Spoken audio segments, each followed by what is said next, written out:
By Amy Goodman and Denis Moynihan. In recent weeks, a polar vortex blew across the U.S., killing at least 20 people. At the same time, U.S. government scientists reported that 2018 was the fourth warmest year on record, with the 5 hottest years occurring in the past 5 years. A huge hole in one of the largest glaciers in Antarctica is causing accelerated melting there, while across that continent, large lakes of meltwater are bending, buckling and threatening to collapse these vast ice sheets, all leading to rapidly increasing global sea level rise. Glaciers melting in the Himalayas threaten tens of millions of people downstream with flooding and the disruption of water supplies.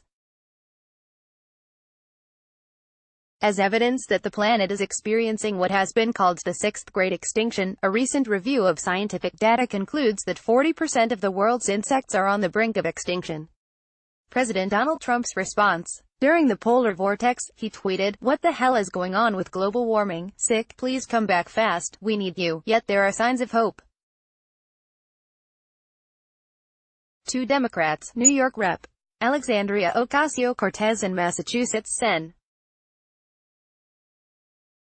Ed Markey, have submitted a resolution to Congress recognizing the duty of the federal government to create a Green New Deal. House Resolution 109 had a remarkable 67 co-sponsors in the House, all Democrats, and has been distributed to 11 different House committees for consideration. Today is the day that we truly embark on a comprehensive agenda of economic, social and racial justice in the United States of America, Ocasio-Cortez said, announcing the effort. Climate change and our environmental challenges are one of the biggest existential threats to our way of life, not just as a nation, but as a world. The Green New Deal is named after the original New Deal, the massive government program launched by President Franklin Delano Roosevelt to help the United States recover from the Great Depression. In addition to imposing a slew of regulations to constrain the big banks that were largely responsible for the financial collapse, FDR's New Deal empowered the federal government to directly hire millions of workers to do everything from building roads and bridges to writing poetry. The Social Security system was created to protect the elderly from the ravages of poverty. In the decades since, the New Deal has become synonymous with successful government intervention on a grand scale to solve massive, seemingly intractable problems.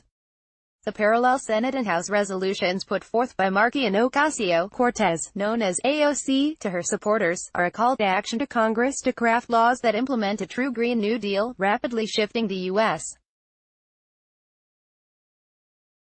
economy to one that is powered by renewable energy, and to do so in a fair, equitable and just manner. When asked on 60 Minutes by CNN's Anderson Cooper, "Are you talking about everybody having to drive an electric car?" AOC replied, "It's going to require a lot of rapid change that we don't even conceive is possible right now.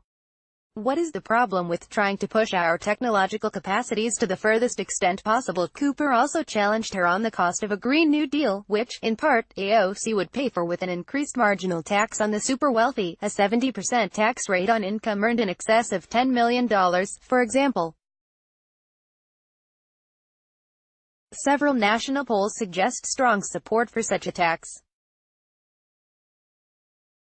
While almost every Democratic presidential hopeful has embraced the Green New Deal, House Speaker Nancy Pelosi casually derided the plan, saying, in response to a reporter's question about its legislative chances, "It will be one of several or maybe many suggestions that we receive. The Green Dream, or whatever they call it, nobody knows what it is but they're for it, right?" After Sen. Markey submitted his Green New Deal resolution, Republican Senate Majority Leader Mitch McConnell told reporters, "We're going to be voting on that in the Senate to give everybody an opportunity to go on record." He and the Republican Party are calculating that a vote in favor will politically damage incumbent Democrats come re-election time.